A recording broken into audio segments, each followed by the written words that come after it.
Welcome back, everybody, to the Voiced Opinion.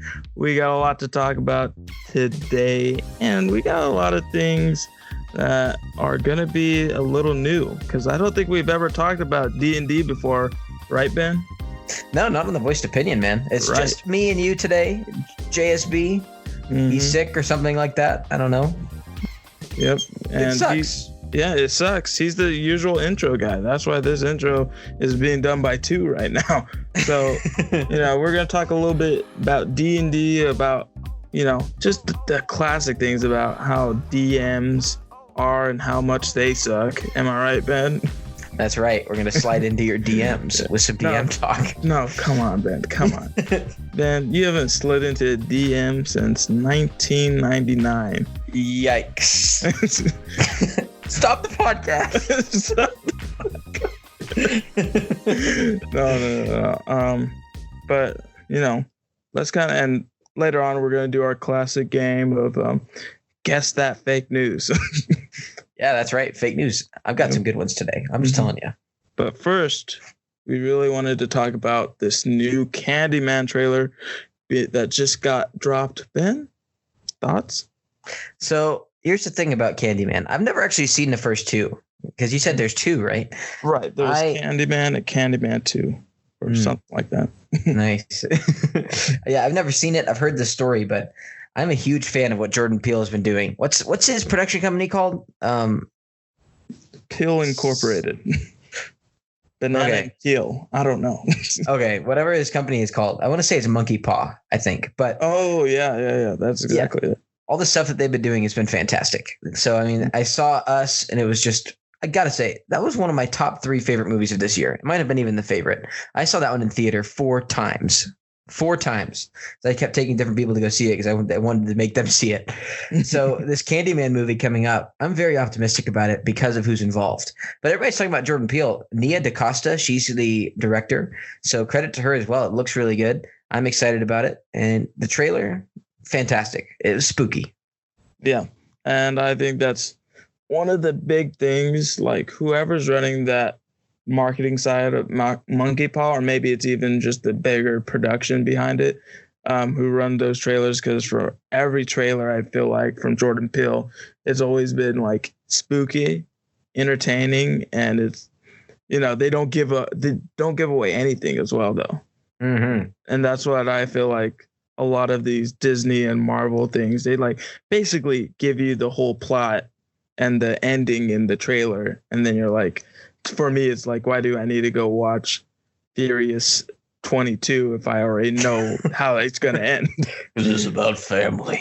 Yeah, exactly. And yeah, I am really excited for this movie just because, I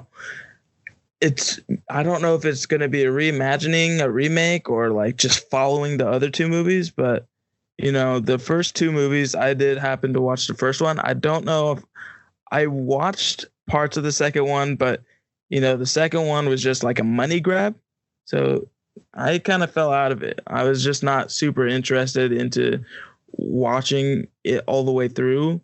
But then somewhere along the line, I watched the first part, the middle part, and the end part.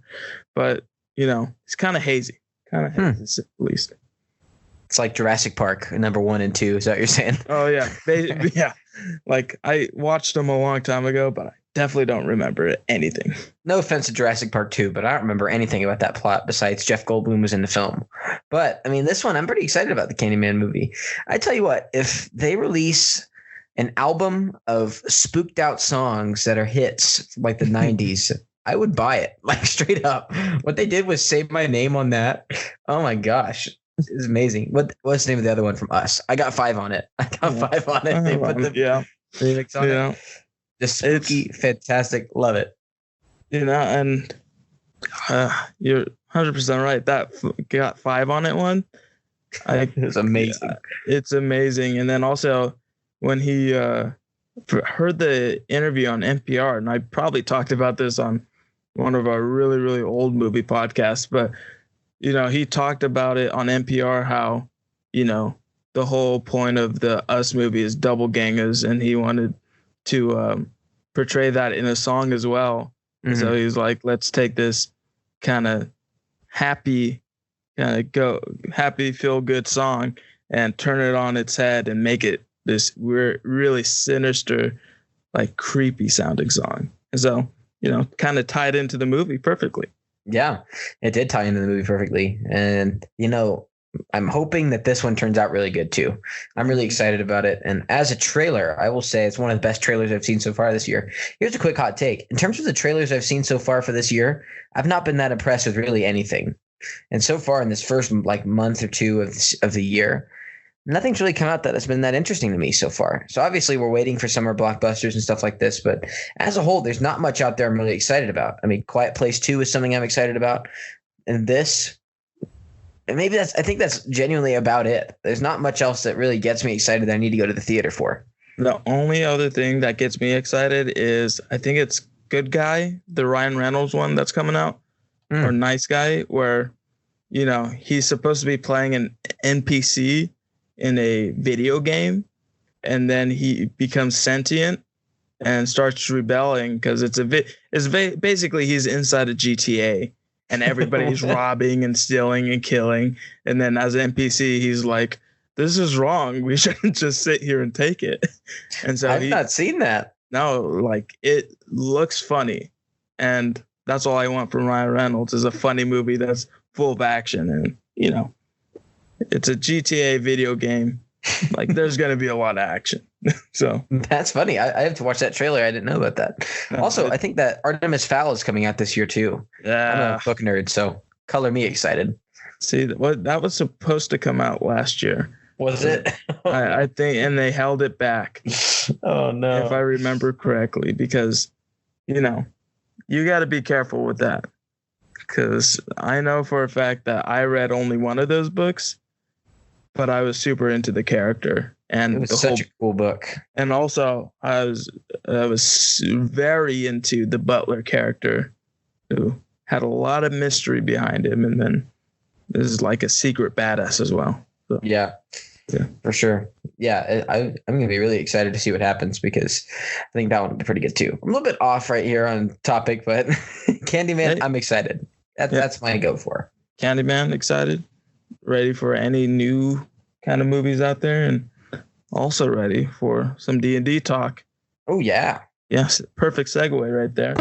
And Ben, what do you want to talk about first about this D&D stuff? So for our fans that haven't played D&D before, so me and Jacob are pretty obsessed with D&D, I feel like. Specifically, I feel like I'm pretty obsessed with it. Oh, I'm obsessed.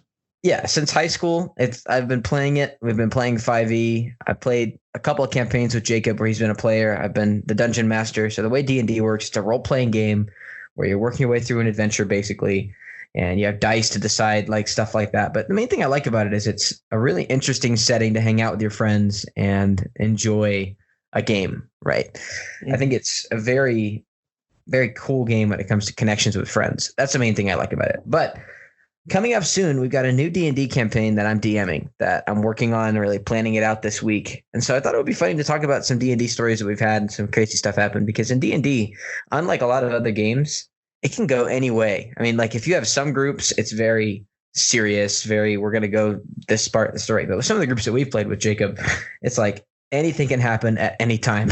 And this is the thing. If there's anybody out there thinking about playing a D&D campaign and you're the DM, or you're a player who the DM's asking you, oh yeah, what are your thoughts on the game? You got to tell that DM, for my first campaign, do not allow a chaotic evil character. Man, chaotic evil characters just throw everything for a loop. It's ridiculous how much pain and struggle they cause in a campaign, not only for the DM, but all the other players that have to sit around and watch this chaotic evil guy go and kill a potions lady who's done nothing. And then it's a mess, Ben. And Yeah, I think it's funny. Yeah, I think that's a clear shot at me because we let JSB, who's usually our podcast partner here, he played this. I don't know if he was chaotic evil, but he was lawful evil. He was lawful evil. Felt like chaotic evil. It did. Yeah, he was playing this. What was he? He was a warlock. He was a warlock. So he was playing this evil warlock who had these like sinister goals with the party, and as that campaign unfolded, it just threw off a lot of everything that he was trying to do. Jacob here was playing a lawful good paladin. So that's whenever you're talking D&D, those are like polar opposites. That's like we're taking like massive clashes on everything. And I swear every single session we'd have, there'd be some sort of clashes on what we're going to do next. And after things have happened, it was really funny as a DM. I thought it was really funny. Yeah. And this is the thing is, yes, it's always fun. And I feel like because JSB was the one who was lawful good, and he always seemed like he was having a lot of fun with that character. And I think anybody who has that kind of character is going to really enjoy it. But it really just puts a strain on the story, I feel like. Because, yes, all the plot points are still there, but then at the same time, you're just trying to move along through a swamp. But then you got to keep on looking back to make sure nobody's drowning because they got pushed in to the waters and now have to escape what kind of fish was it? It was like an anglerfish. Giant anglerfish. Yeah. Yeah, that's funny. Yeah, that campaign as it was set up with you guys, it was, I've done some campaigns before at that point. I was still working on having like a very chaotic person because credit to my other group. The other group that I've got a couple of groups I've DM'd for in my life, all of them very good in their own different ways, by the way. I mean, there's no group I don't dislike DMing for. I would definitely say the group that you were in, Jacob, one of the wilder groups that we've had, but that other groups that I've really have grown DMing for, they're very, they don't need a lot of prodding to go down the story. They don't need a lot of DM pushing them a certain way, but and with you guys, I felt like that sometimes. And to make it clear, when he says wildest, he does mean best. So a little shot at those other groups. That's not a shot. I'm just telling you guys. You guys are a little bit wild, but it was really funny. Wild means best. That's in my book. Wild, best. All right, same word. Well, I mean, what is some of the crazy stuff that happened on that campaign? There was this. Here's what I remember. So I had planned out a lot of the story was built around this one general who was going to be kind of working with them and guiding the party the right way. So the party went out on this mission and they had to fight a basilisk. So in D&D, a basilisk, what happens if you look at it in the eyes, it turns you to stone. So it's a dangerous weapon. Yeah, everybody's seen Harry Potter. Everybody knows, it's the snake that Voldemort uses. Yeah, you guys killed him. Yeah. You guys successfully killed it, which was crazy. And then you returned back to the general's office. And so Vizon, which is JSB's character, he goes, "Look what we found," and pulled out the head and just right there froze my super awesome general and just ended his whole career because I made a roll to see what his constitution would be like against the eye, and it was a 1. So I was like, well, the dice say he's dead. So a lot of it got thrown off because he died. That was crazy. that was one of the crazy moments because I was also in that room and I saw it all go down. And in D&D, everything is second by second. So as soon as he pulled out the head, there was absolutely nothing I could do. And I said, could I shield him from the eyes? Ben said, no. Is there any ways I could saw it happen before he pulled it out? See into the future. No, this guy's going to do something real dumb right here. And just slap it out of his hands. Ben said no. And I was like, well, it is what it is. But then we got in a lot of trouble for that. If I remember. You did get in a lot of trouble, but if you remember, the crazier moment I felt like happened immediately after that. Oh. You remember what happened to that? Is that when he killed the potions lady? No, I didn't think that was that crazy after what just happened. But remember, the whole campaign was built up You'll remember in just a sec because it was really funny. So this whole campaign is built up around this werewolf virus that was passing through. I remember now. And so they killed the general, and the general has this secret room that he had been hiding a major victim, like this major villain who I wasn't planning to introduce for at least like 5 or 6 sessions. But, he was sitting there in a cage. And so they went in. Do you remember what happened here, Jacob? Yes. We went into the area where this villain, this guy who we knew, like everybody in the whole entire group knew, oh, this is the big baddie. This is the boss tier, this final boss level fight guy. And, our great friend, Victoria, decided to talk to this gentleman. And he was no gentleman. He had Ben described him as a guy looking, was he bald? I think it was bald. Yeah, bald, pitch black, pale, just pitch black eyes. Just definitely looking like an evil dude, saying some weird evil stuff. And Victoria decided to sit there and have a conversation with him and ask him to not go evil crazy if she let him out. And, in D&D, how it works is if somebody tries to deceive you, they have to roll a dice, and you got to see if you beat them with either a roll or with your stats. So the evil guy tries to deceive Victoria, and he fails. So Victoria knows, not to mess with this guy. Don't open this cage. He's gonna go evil on us. And rather than listening to reason, she opens the cage, gets bit, gets turned into a werewolf, and chaos ensues. Chaos ensues. It was probably the most head palm or hand palm face palm. Face palm. It was the biggest headache in the whole entire campaign.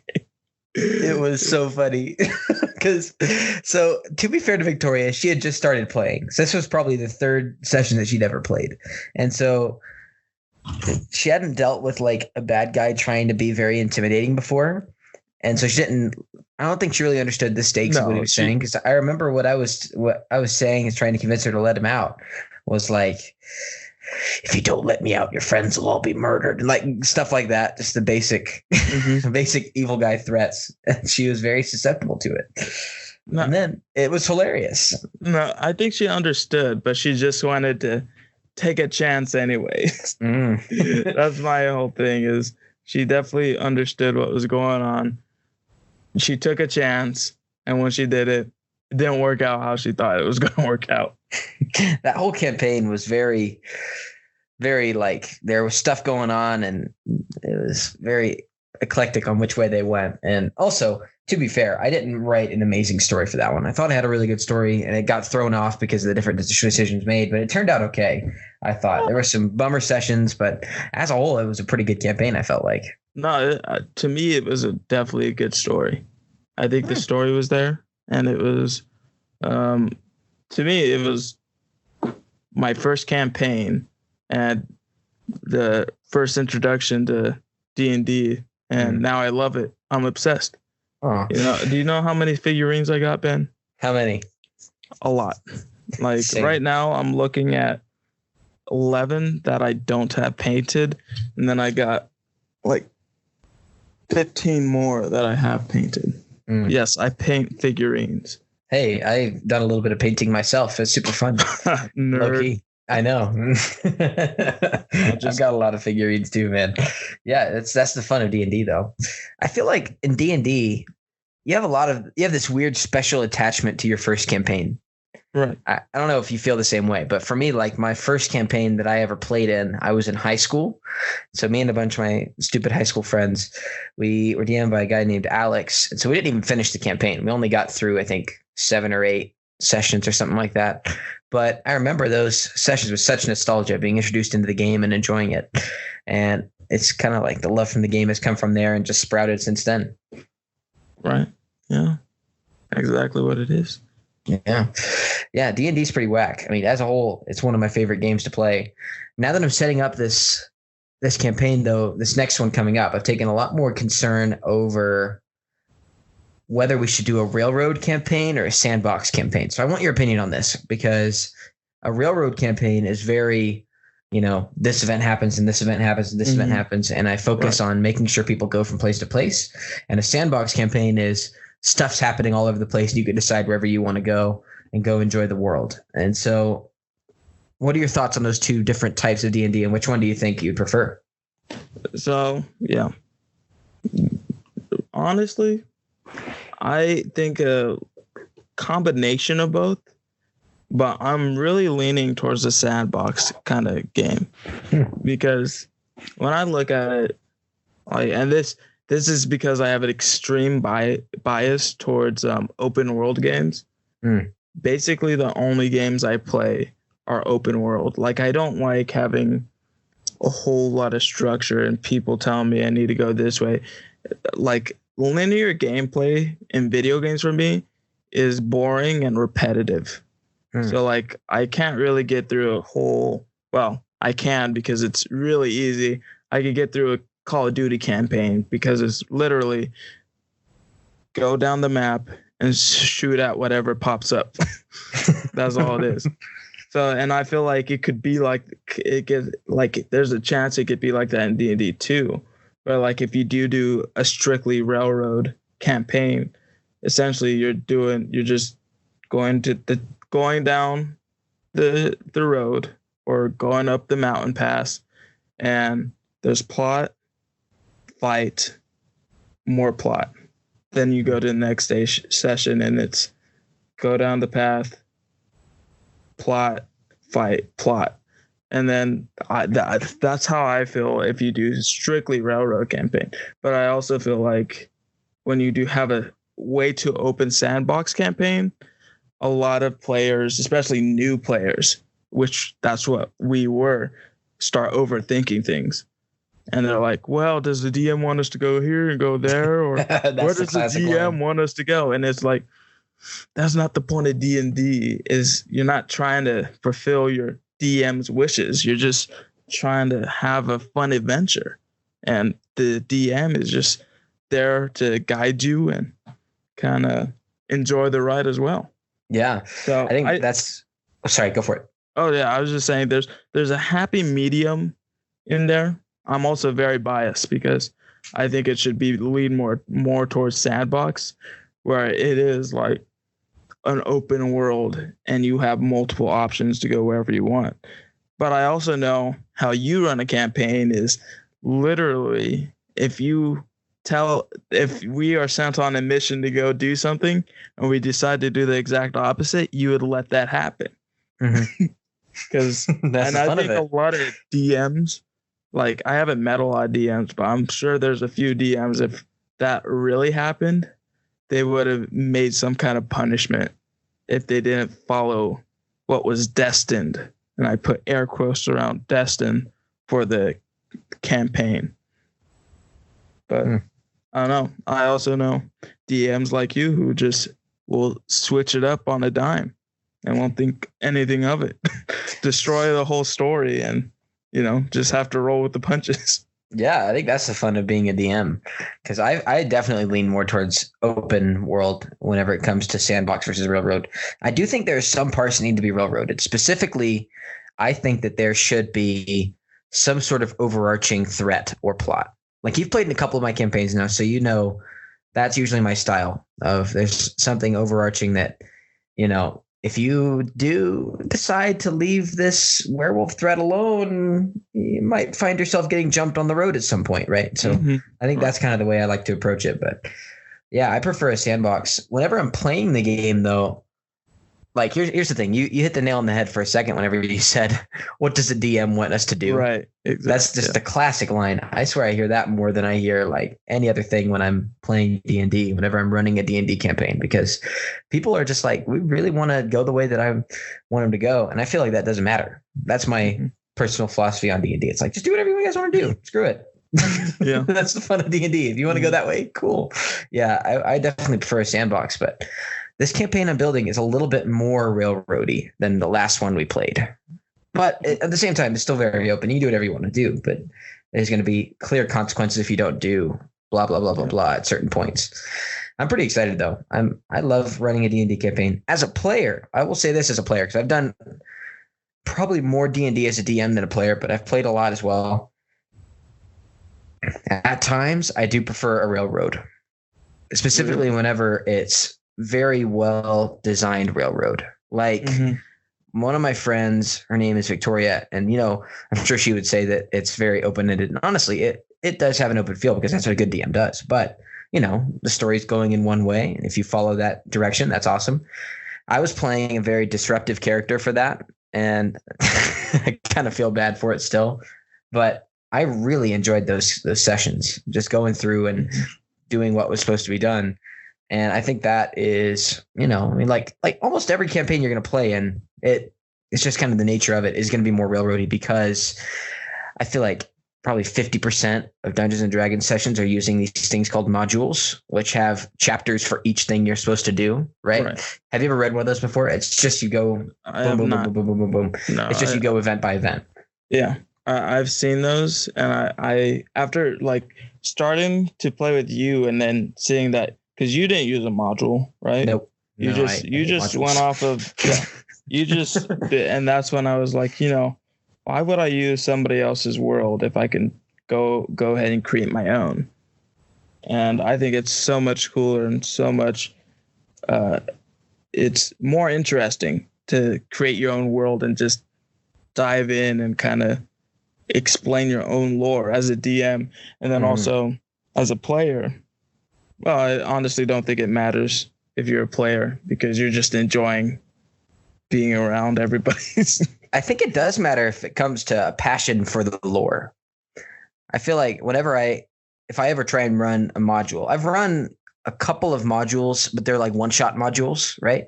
So if you're running a one-shot module, which I've never done a campaign module, but you're not quite as into the lore that's in the book than you are the stuff that you came up yourself.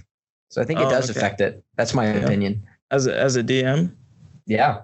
Okay, yeah. No, and I was gonna say, like, when it comes to railroading and sandboxing or sandbox, the whole thing with I feel like a lot of campaigns is usually like the party wants to figure out the mystery that's laid out before them. And if it's a good story and it's a good mystery, I feel like it will, because I feel like most campaigns are railroad campaigns. Like they go from one place to another, just trying to figure out what's going on in this world. And I think that's because a lot of DMs make a lot of great stories that people are invested in. And they create characters that people are not very really invested, but at the very least interested in. Yeah. One of my biggest flaws, I think, as a DM is that I don't make interesting NPCs.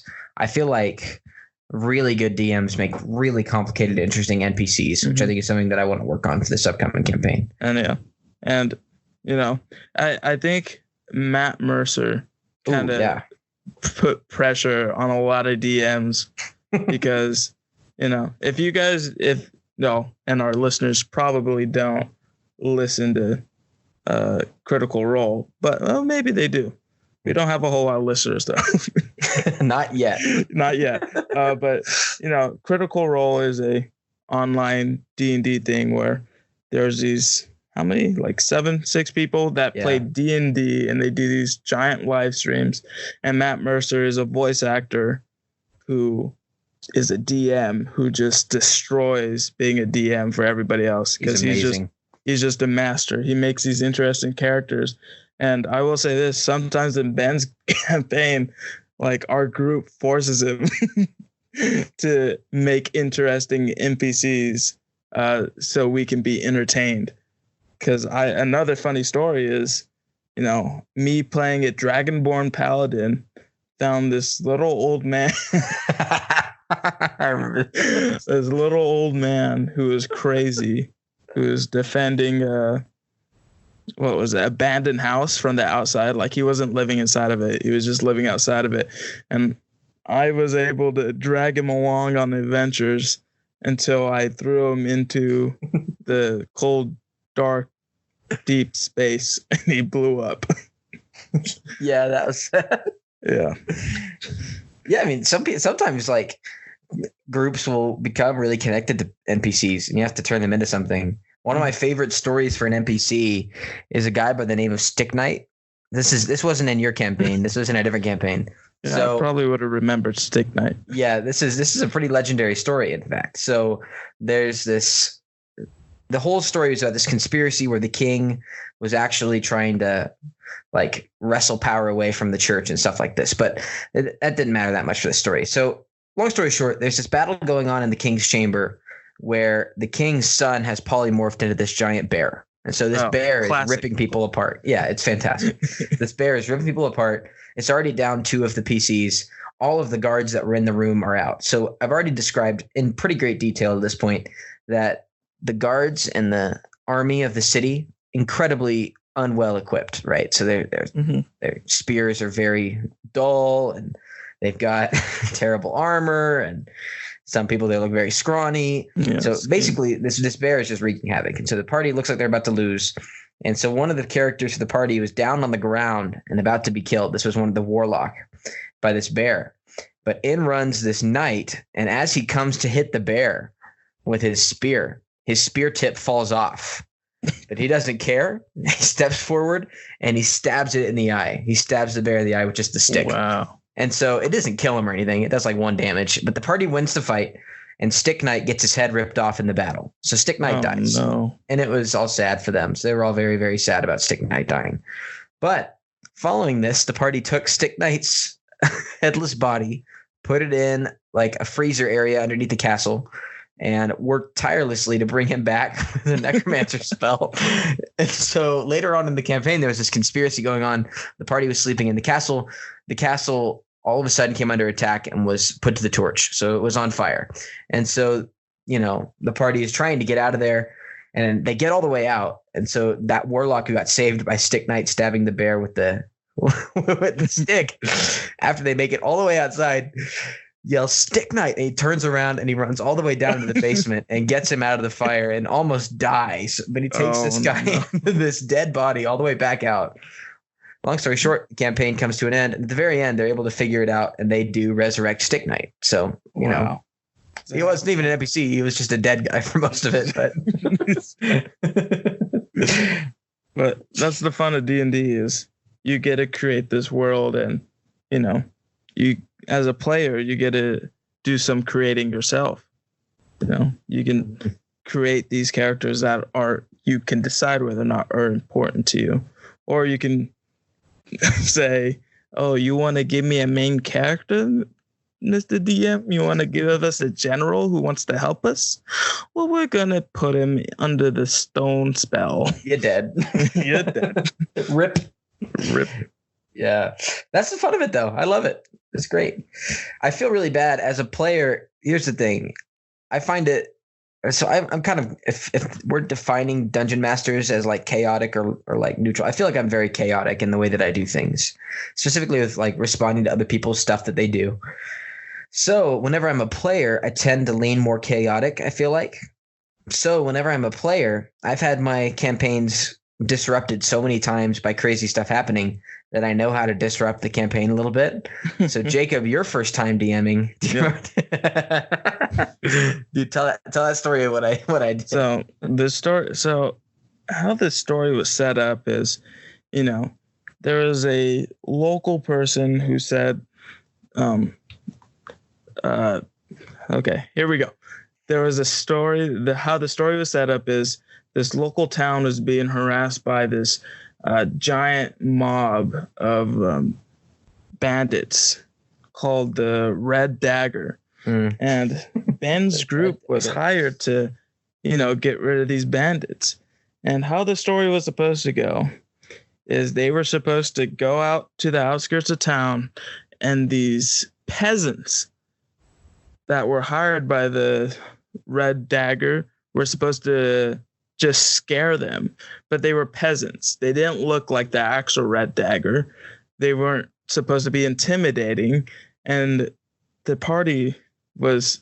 This is what I thought was going to happen. The party would inquire about the Red Dagger and why they were helping out the Red Dagger, and then I could get in some plot right there. But no, fan character being a level 5 character, I think that's where we put you at, right? Yeah, I think so. Because I had Shatter at a third level spell slot. Yeah. Saw that they had a Red Dagger symbol. I think I don't think they they said they were the Red Dagger. Oh, they just said they were a Red Dagger. We're the Red Dagger. And I was like, Are you sure? Yeah. Yeah. Yeah. They just said they were the Red Dagger. They had no proof. They were just there. They looked ill-equipped. They only had a dagger and I'm pretty sure pitchforks and shovels and whatnot. And Ben's character just blew, I think it was 10 of them, just blew them away, killed them, cold blood, just right there on the street. And it was a group of 20, and the others just they had to disperse. There's no way. Yeah. They just see 10 of their guys go down and they're okay with it, and they think they stand a chance. That's just not a possibility. And so that was how Ben ruined my first let's try to get some plot in here at the beginning. My character was this little gnome wizard that I built. What was his name? I can't remember his name. Archimedes. That's his name. Archimedes was his name. Presbyterius or whatever. Oh, you're right. Archimedes was a different one I had. Yes, Zeldor the Perspicacious. That's it. You're right. This little gnome, this pretentious gnome wizard who thinks he knows everything. And here's the thing. I was playing the character, which I know people use that to say whatever for whatever they've done. But he was this chaotic neutral character who his number one plot personality trait that I put in when I built the character is I take everything extremely literally. So when they stepped out and said, we're the Red Dagger, Zeldor was like, well, heck. Boom. Yep. Destroyed them. Didn't think twice. I also killed one of our party members later on in that campaign, but it was because he was in my spell. That wasn't my fault. Yeah. But it's fine. It's the trickery of the DM who made it happen. Yes. I love it. So, I feel like I'm a little bit more chaotic when I play. Also, another story. Do we have time for one more story? I'll say one more story. Yeah. So there was this campaign that one of my friends was running in another group. It was a very high level campaign. We were level 15, I believe. All of us were level 15. And so I decided to play a level 15 wizard. I said, screw it. So I was Filbert, Wizard of the Arcane Tower. He was pretty nuts. He was supposed to be this crazy guy who was this evil wizard who tried to control the world a long time ago. He was in prison for 600 years and has now come back and created this whole new persona and is trying to get right. But behind the scenes, he's still kind of a shady guy. So we were in this campaign, and the way it was set up is there was this king that was summoning the zombie army. So the king was the bad guy summoning the zombie army, and these zombies were just overrunning the city. So we were supposed to work our way up and close this portal. So I have this spell that I took purposefully so I could try some shenanigans. And it is a spell that lets me go into the not the astral plane. What's the name of the plane? There's in D&D, there are these planes that are connected, where you're going to different dimensions is the way you think about it if you're talking about science. So it's this dimension. It's like the shadow realm. It's kind of connected with Earth, so you can see what's going on in Earth, but nothing can interact with you because you're in a different dimension. So no one even knows you're doing anything. Right. So I proceeded to cast this on myself and take myself into this crazy shadow dimension. And so I just basically walked through the armies of zombies that are fighting people because, they can't see me. They can't fight me. Right. Yeah. And I couldn't fight them. You're free to walk. You're a free man. Yeah, I'm just walking around. So I just went and walked up, just took a nice little stroll to the top of this tower that the rest of my party was diligently fighting their way into, just taking tons of damage and fighting zombies and doing all this work. And so the king was sitting in he's holding this scepter that is summoning these zombies, basically sitting in front of this portal that's just spewing out zombies, and he's sitting up on his throne. And so I take my guy over on top and I maneuver myself where I'm over top of him, because in the Shadow Realm, you can float, you can move whatever direction you want to be. So I was just right over him. And I used this other spell that I had taken. It's Magic Steed is what it was called. I can't remember, but I created this Clydesdale, this giant horse. And so I was sitting on this giant horse in the Shadow Realm, and I snapped myself out of the Shadow Realm just like that. And so I all of a sudden appear right above the king, this wizard with pink hair sitting on top of a Clydesdale with full gravity, falls right on top of him. Boom. And he drops his scepter. I grab it, and in an instant, I cast myself right back into the Shadow Realm and leave. Oh my God. And my DM was so mad, and she should have been too. That was really not cool, but it was such a cool moment. Yeah. I was so hyped that I did that, and I got away with it too. It was fantastic. The rest of the party went up there and did their thing and fought that guy, but he didn't have a scepter anymore, so he wasn't even very powerful, and they were able to kill him pretty easy. And then they stopped everything, and they were the heroes of the town, and I made away with this insanely powerful magic scepter. My party thought I died in the fight, so you're welcome. Wow. Wow. Just I am the worst. But yes, I was just like, this is a chance I could use this spell I took to specifically get around annoying things like just a terrible battle all the way into a place. I was just going to just walk there in the Shadow Realm. It's cool. That's what D&D can do. Just nuts. Yeah. No, D&D is made for moments like that. And, you know, I just find it over time and time again that's why I love it so much. Well, and then probably the biggest reason I love it is because the whole escapism factor is like you're being pulled away from this world where, you know, you're just struggling to make it.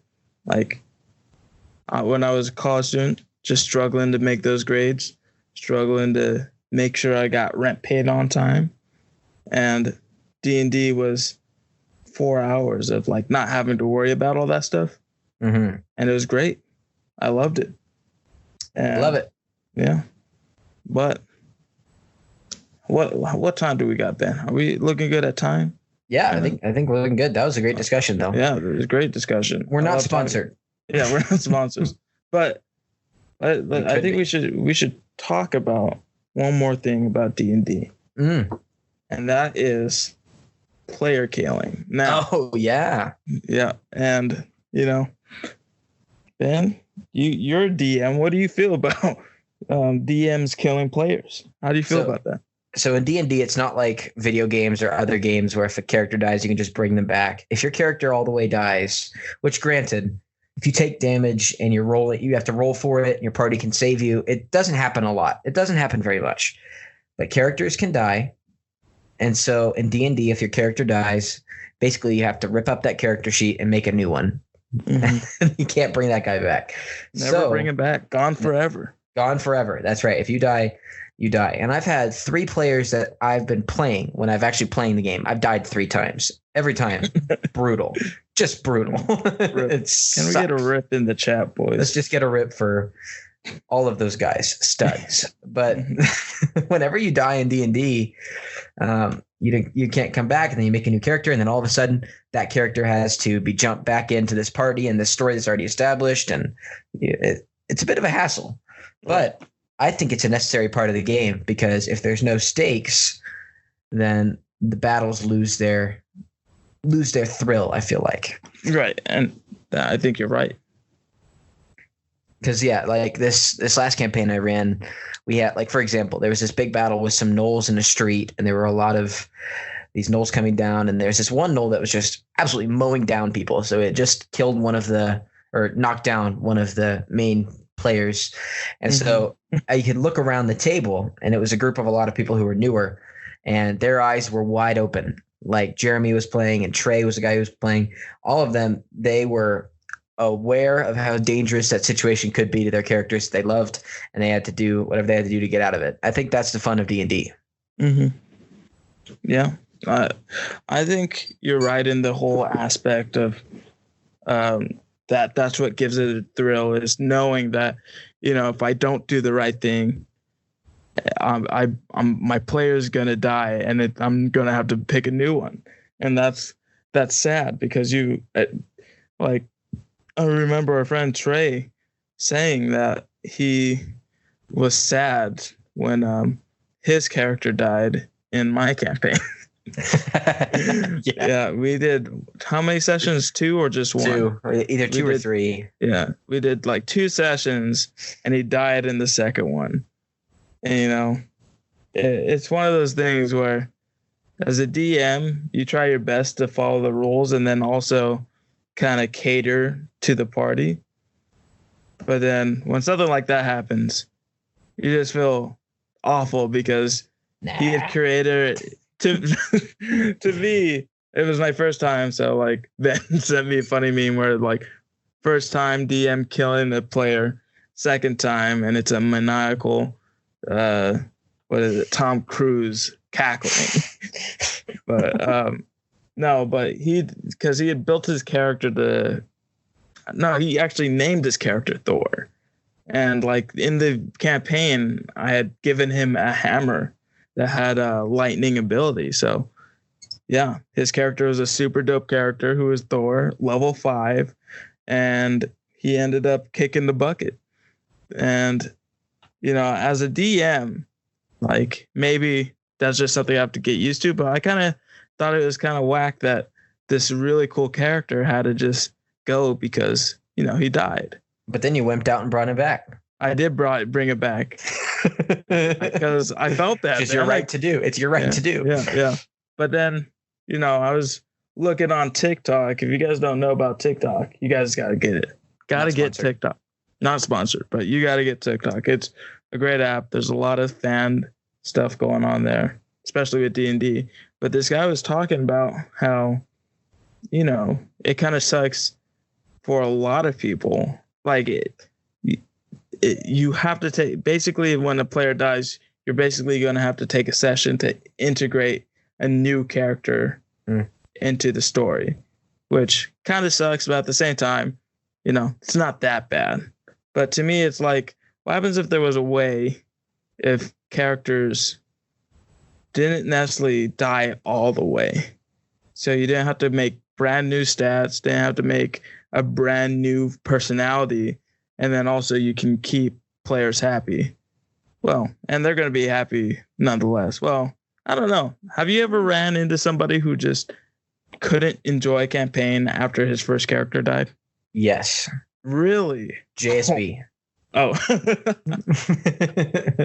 His character was killed by Jacob, by the way. Yeah. And so that evil character we were talking about earlier, he died. And so JSB didn't want to make a new character for the last 2 sessions. And so I threw him into some NPCs, and that was that, because he didn't want to make a new one for the story. Mm-hmm. Yeah. That is true. I didn't. Wow. So yeah. There are some people who are just extremely attached to their characters. So one way I saw on TikTok to get around that is when a character dies, have some kind of mystic god appear out of nowhere and, tell them that they can save their companion, but it will be at a cost. And the companion will not come back the same. So essentially he's pulling your companion from an alternate universe. And so there would be some change in stats, some change in personality, but then also it would cost the party something. So and it could be anything, like a lower constitution, like everybody's constitution gets lowered by 2. Like it would have to be something pretty extreme. Yeah. So I've had some experience with it. Let me tell you a quick story. Last story on D&D real quick from Ben. I've been telling a lot of stories. But in one of my first campaigns, the second person I had ever killed as a PC, I felt kind of bad about, and the party kind of liked that guy. So he didn't really want to make another character. And so I had a witch come to them and tell them that she could bring that character back, but each one of them would have to give up half of their starting life total. Or that, not their starting, their maximum life total. So whatever their they were at right then. So like they were probably level 3, so they were at like 25 health. So they would all have to be on like 12 health. Wow. Okay. And they decided not to make the sacrifice. And I was like, that's cool. You got to make a new character. Mm-hmm. Wow. They really did that. Yeah. That is kind of, because then at that point you're a glass cannon. Yeah, exactly. In a Ben Kaysen campaign with 12 health points, that's nothing. Yeah. And that's one of those things where it'd be an exciting thing to see if it happened. And if that didn't happen, like what I would like to see is in that kind of situation, somebody just says, I'll be the sacrifice, brings back the character, and then they have to make a new character. Just one of those, a life for a life thing. Because I felt like there's a couple times, especially the very, very first campaign I did, that we only did, and it was with you and a couple other people. I was this dwarf rogue. And, like, I liked the character, but I definitely feel like I wanted to play something different. Like, I really was into the character at the time, but, there's just something not right about him that I couldn't really enjoy it. So I would have been like, okay, if he would have died and I had to make a new one.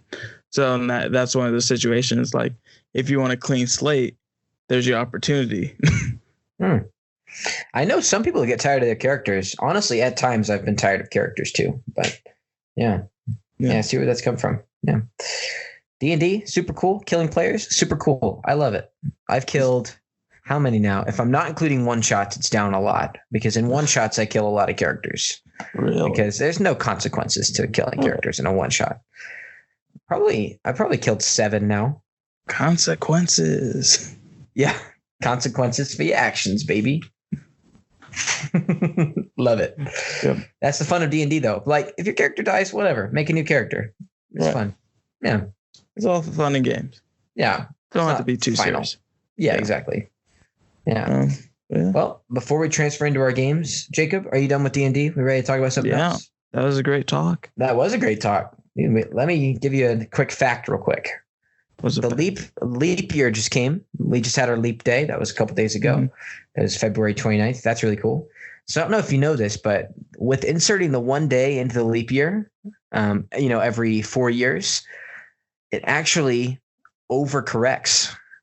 And so once every 100 years, they have to take a leap year out.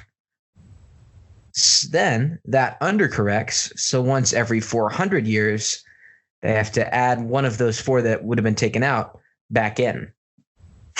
So what year is it? 2000? And 2000 was one of the rare leap years where the leap year should have been taken out, but it was 1 in 400, so it was put back in. So February 29th of 2000 was one of the years where it should have been taken out. So it would have been just a normal year, would have been an 8-year gap between leap years, but it wasn't, and it was ready to go. And also, because it took them so long to realize that they were overcorrecting, they were noticing that, they were getting off on their calendar. This is in 1587, I want to believe, 1587.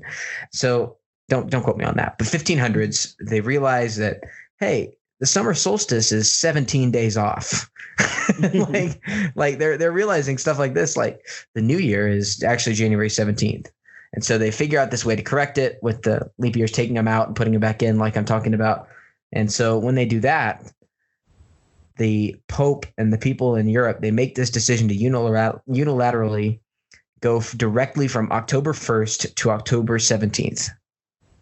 So October 2nd through 16th of 1573 or whatever year I said didn't happen because they just skipped right over those to correct. They did not care. They did not care. No, it was just time to move on. It's a tough time if you have to pay rent in October of 1573. I paid for 30 days. Well, it's October 31st. No, I think I've heard. It was from Neil deGrasse Tyson. Oh yeah, where he was talking about that, but I didn't know it was so complex. Yeah, that's the thing. That's dude. Leap years are whack. Yeah. Science is wild, dude. You got me. You're right. Well, you ready to move on to fake news? Dude, I'm ready. All right. So, fake news. This is the segment where every week we come in with 3 stories. 2 of them are real. 1 of them is fake. So, Jacob, today you're going to have to try and guess what the fake story is. This is going to be a disaster. I think I've been duped every single time. Every single time, I think. Every single time. Yeah. Okay. So, let's start out with the first story. Hit me with it.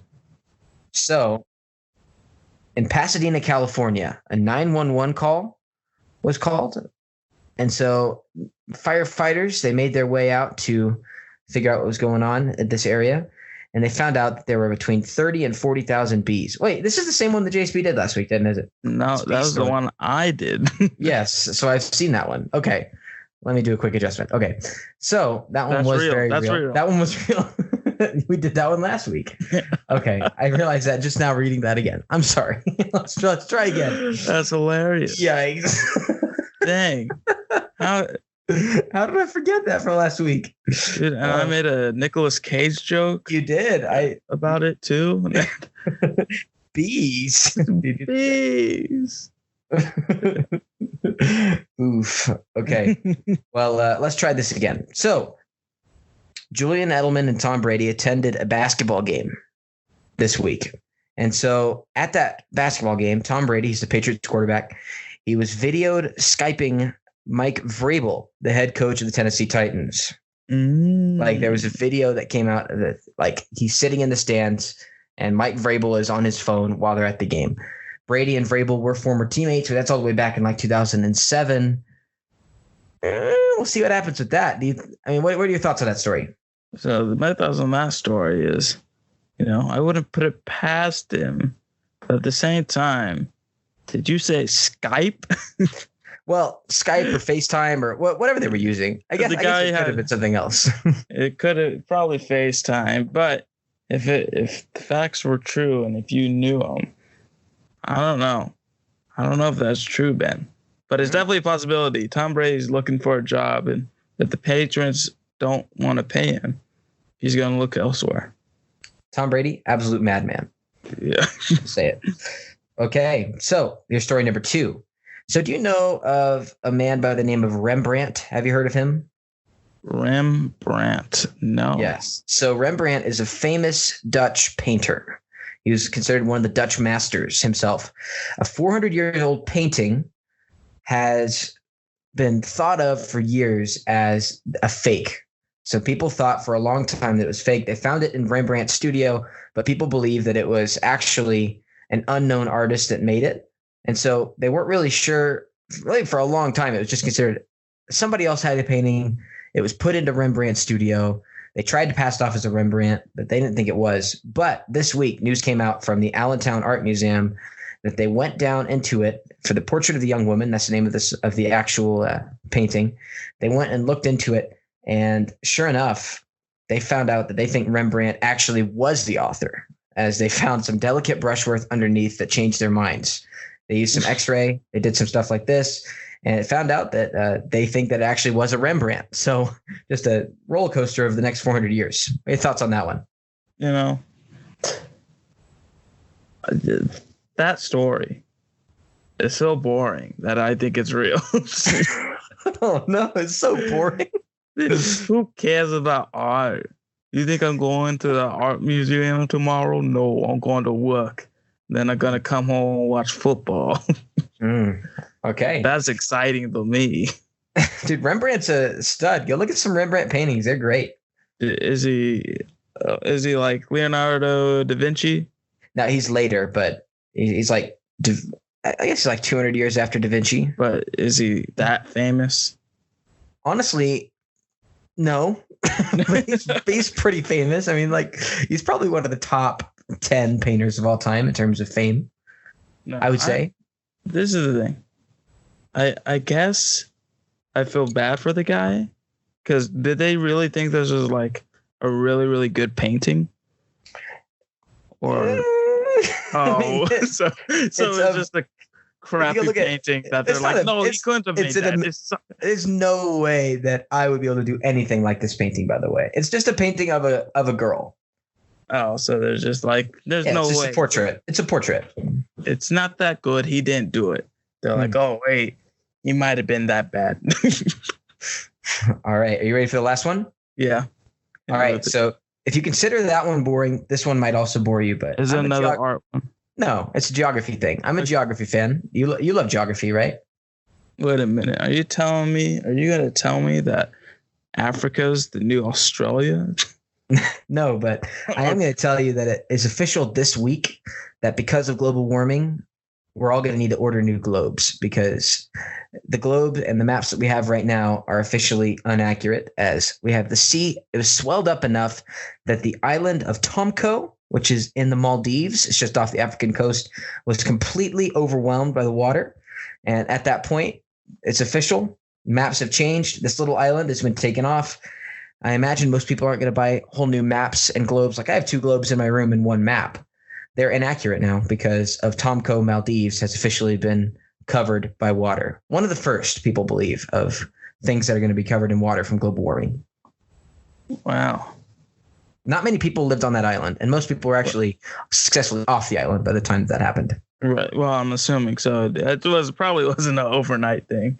Surprise. I was like, we got like a couple more years. we're good on, and then it happens. Like, oh well, it rose about 15 feet overnight. Rough. Yeah. Man, these stories. So the first one, just give me a synopsis of the first one real quick. It's Tom Brady FaceTiming Mike Vrabel. The second one was Rembrandt's painting was actually Rembrandt's. And the third one was that Tomko was covered up with water, changing all of our maps. So Tom Brady, this is the thing. Tom Brady, if he was just talking to a friend, could definitely see him doing that. But I don't know if he would do that. I don't know, though, because he's been getting real good with social media. That would be a baller move to do like that. Get people talking about a possible trade to the Titans. And the Titans. Oh, this is the thing. Oh, man. That first one is a doozy. That first one. I think that first one's going to be true. And then it's 2 truths, 1 lie, correct? Yes. You're trying to guess the lie. The middle one is just so it's so like dull that like people are like 400 years later they're still talking about this picture that really didn't do it for a lot of people anyways. Well, I mean, it's a good painting. Here's the thing. It is a good painting. But they're like, is it a Rembrandt? This is the thing. If it was a painting that I have ever seen before, then but I've never seen, like, if it was like, Name 3 paintings you've seen. Like in person? No, just in general. Oh, the Mona Lisa, baby. Yep. Starry Night, baby. All right.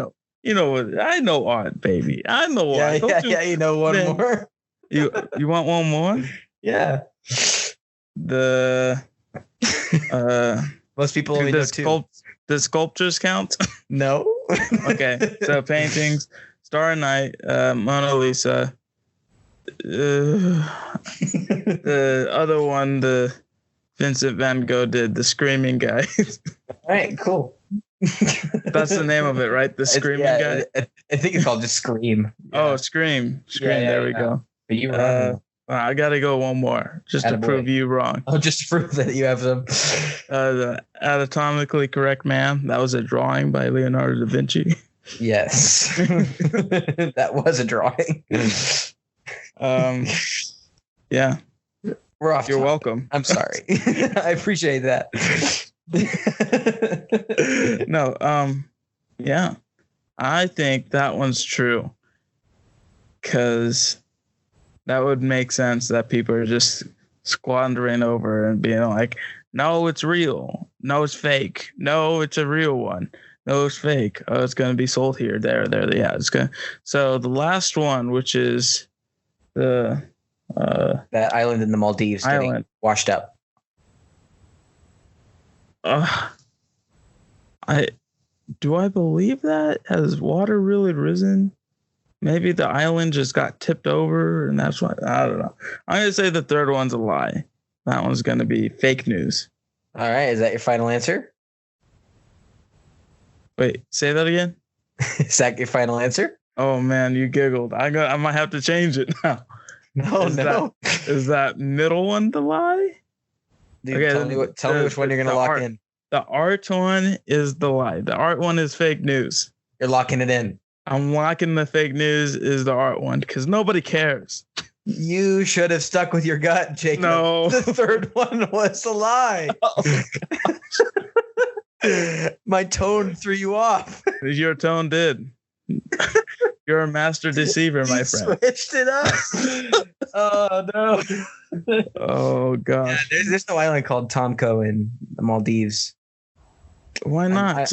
That's a perfect name. Yeah. The Maldives are a real. You better believe if an island got all the way washed up and the maps changed, that Twitter would go ablaze.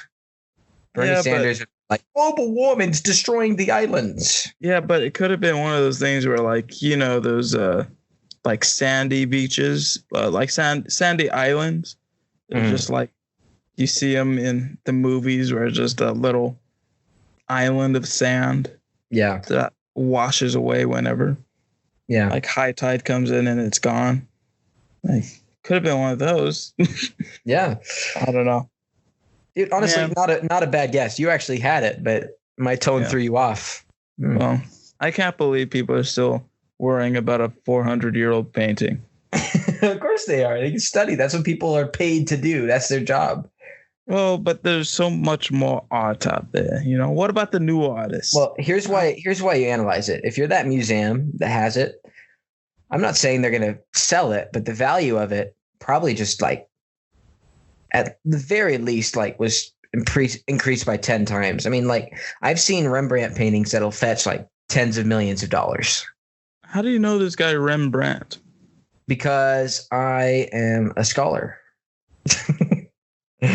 Now, one of my teachers in high school, he was a really big fan of Dutch art. And so Rembrandt van Rijn is his official name. So he's a Dutch guy. There was all those Dutch masters we had to learn in high school. He was my knowledgeable captain. So we learned a lot about his paintings, stuff like that. Just obscure knowledge I have. All right. And what was it? What was the name of the masterpiece that he drew? Oh, you mean the one that we just found out? It is called. Sorry, let me go pull up the article again. Yeah, it's called "A Portrait of a Young Woman." So he didn't actually name it. No, it's just they found it in his collection, and they thought it was from someone else, and now it's come out that it's his, basically. Well. Big news. It's not that good anyways. Big news. Yeah, you could paint that. Yeah, I could do that. Yeah. No problem. Rembrandt, more like Rem Slant. Oh. I don't know. I don't get that, but whatever. Cut that. We'll cut that. You fell for the fake news because of the way I said it. That proves that the media is controlling our minds. Fact. Dude, you're right, man. That's our conspiracy. Media controls our media. That's fact. We're all just hamsters running on wheels. But we also go to school where our teachers actually tell us that because it's true. Yeah. Yeah. It's true. Rip the free-thinking American. Yeah. Yeah. Dude, it's funny. In a lot of my media classes right now, they refer to right now as the post-truth era. That's something I've heard a lot this semester. Whoa, really? Yes, the post-truth era. That's pretty deep. That is pretty deep. Yeah. Okay, well, let's move on to our rant of the day. Jacob, you got a rant for me? Or want me to go first? You go first, dude. All right, you go first.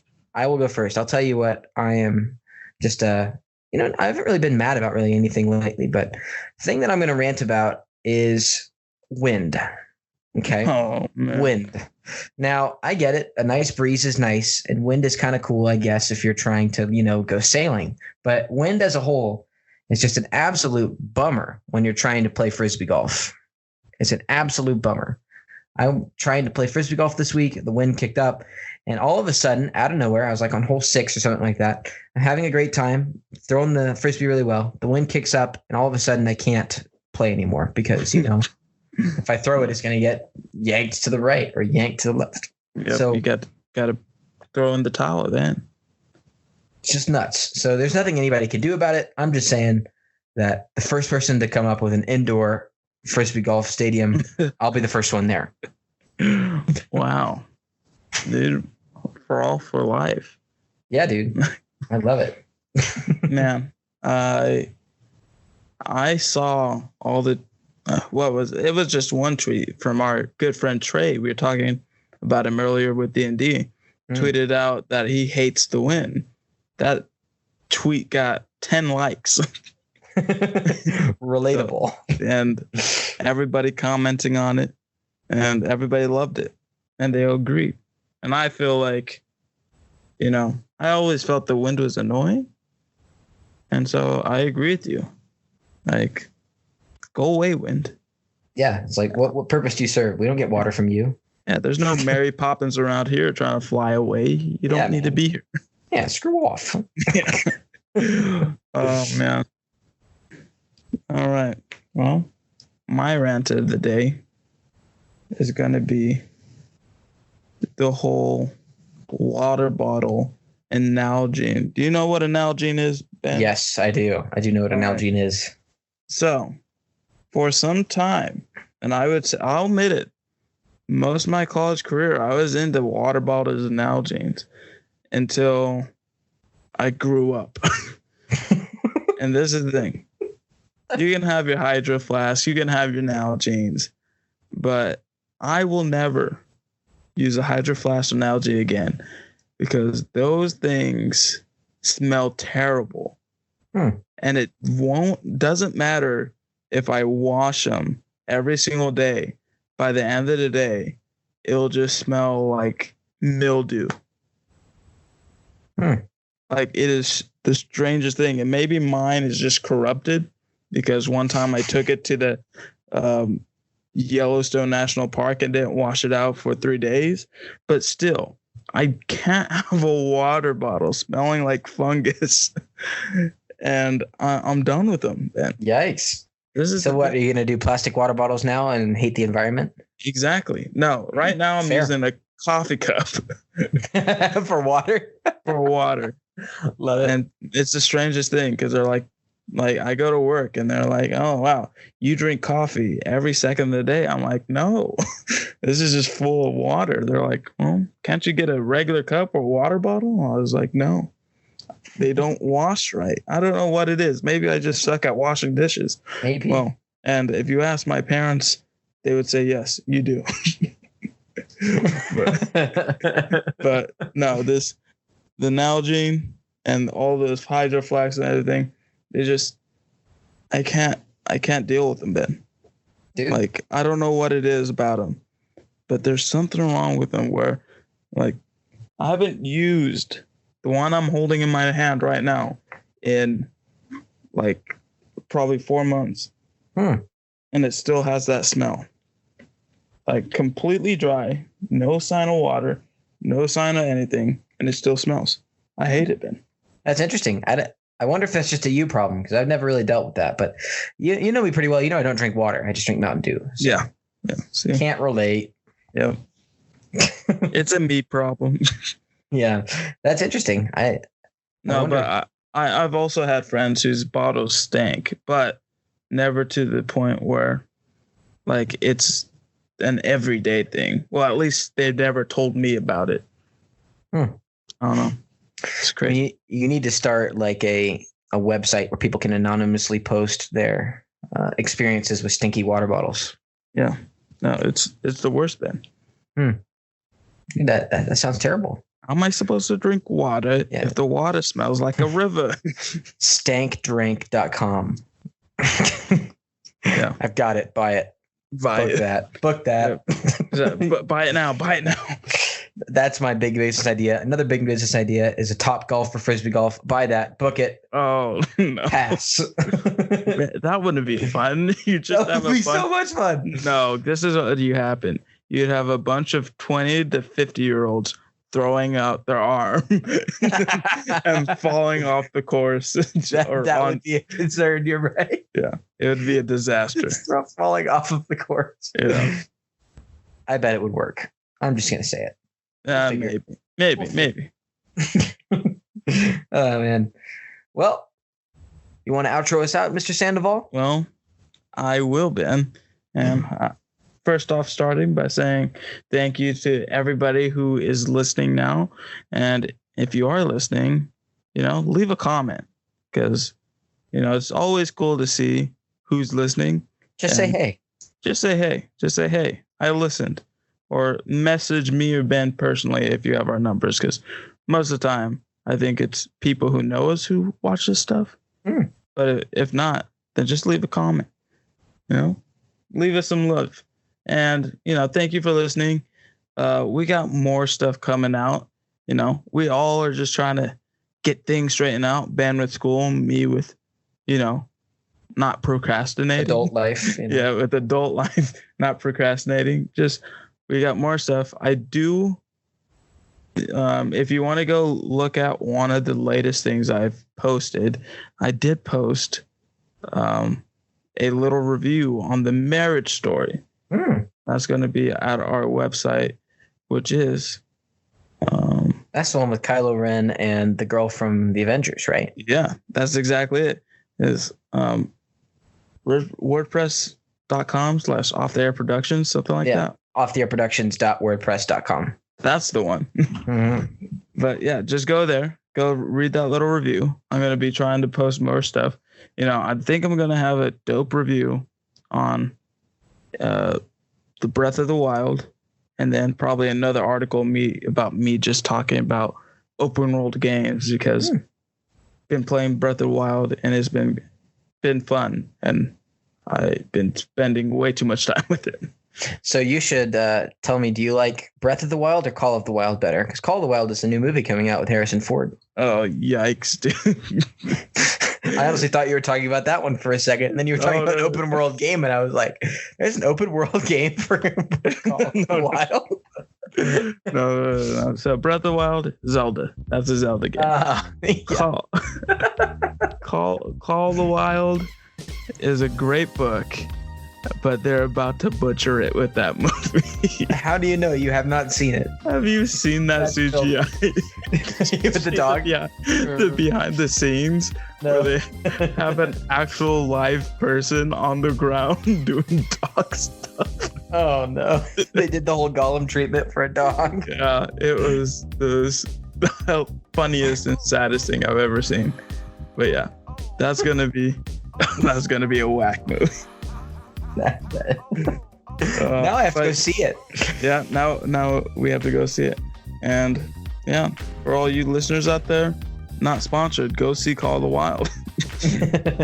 We're not sponsored. They were not sponsored. Straight out. Yeah, thank you again for listening, and we will be seeing you later.